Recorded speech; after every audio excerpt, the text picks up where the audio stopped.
Hi, I'm Tim. Welcome to Watchbox, and thanks for logging on. If you love this watch, email me. It's in the description below, tmosso@thewatchbox.com, your email address for purchase and pricing questions about this or any watch you see here on our channel. Reach out to me directly, tmosso@thewatchbox.com. This is a much-discussed watch, launched for 2020. This is the new Rolex Oyster Perpetual Submariner date, the 126610 LV Lunette Vert, effectively a combination of the former Rolex Kermit with the recent Rolex Hulk. But let's talk about dimensions, because that has been the most discussed quality of this watch. Let me be honest, I wouldn't have known it was any larger if I hadn't measured it.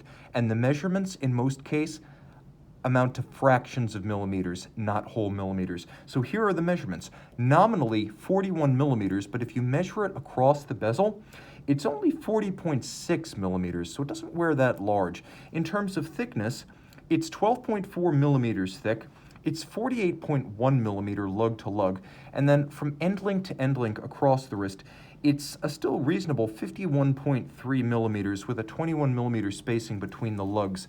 Now, looking at it side by side next to the previous generation watch, let's talk about the differences in size. Across the bezel, this one measures 40.6 millimeters. This one measures 40.2. This watch is 12.4 millimeters thick. This watch is 12.6. This watch is 48.1 millimeters lug to lug. This watch is 47.9. This watch is 51.3 millimeters solid end link to solid end link. And this watch is 50.6. It has a 20 millimeter spacing between the lugs. And that's going to be the real difference. As you can see from this angle, just how much chunkier the first generation Supercase Submariner lugs are than the relatively tapered and pared down lugs of the newer watch. So the lug styling change is the only thing that's evident to the eye. Everything else is almost intangible. Now let's throw it on my wrist, which you know well, 16 centimeters in circumference. My wrist is smallish, oval, and a perfect platform, frankly, for this new 41 millimeter Submariner. It wears easily. It's not excessively broad across the wrist. You can see I've got plenty of clearance on both sides. I would say I recommended the previous sub for a 14 centimeter circumference wrist, and I recommend this for a 14 centimeter circumference or larger wrist. It sits flat and flush, no issues getting it underneath the cuff. You can see the overhead shot. I've got clearance on both sides. One more look at that down the barrel shot, and now we will talk about the bracelet.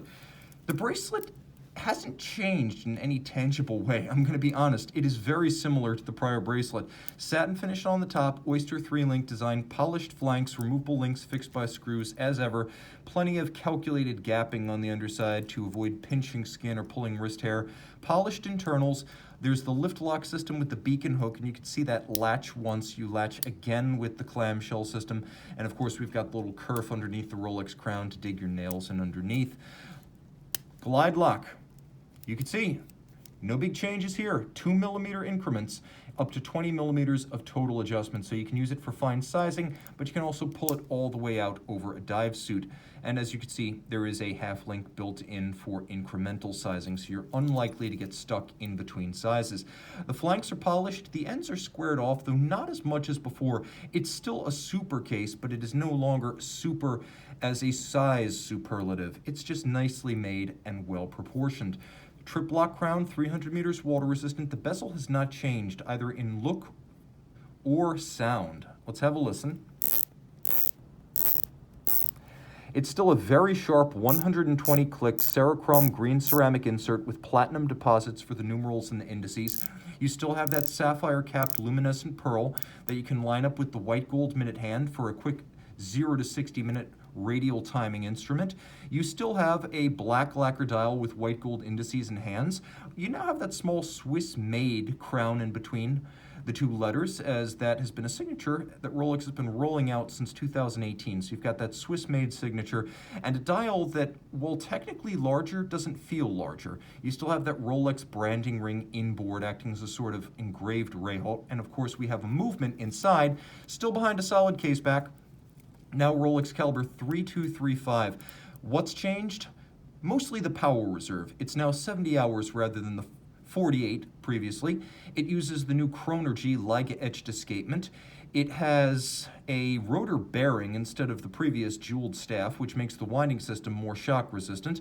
And of course, it has a larger mainspring inside a barrel that's been thinned out to give you more mainspring and less barrel, helping to extend the power reserve.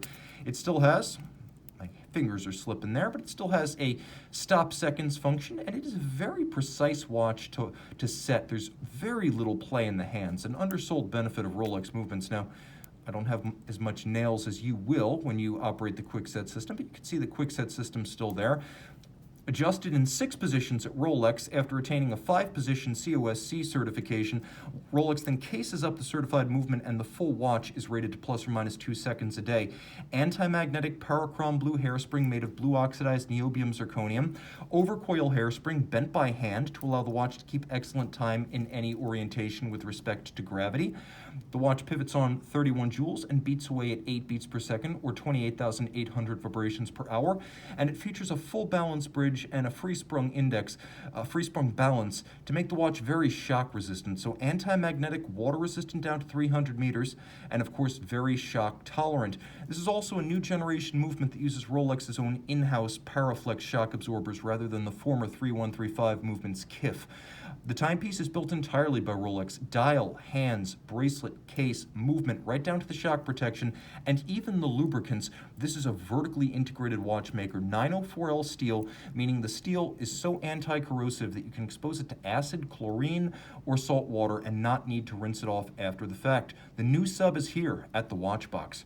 Email tmosso at thewatchbox.com for purchase and pricing.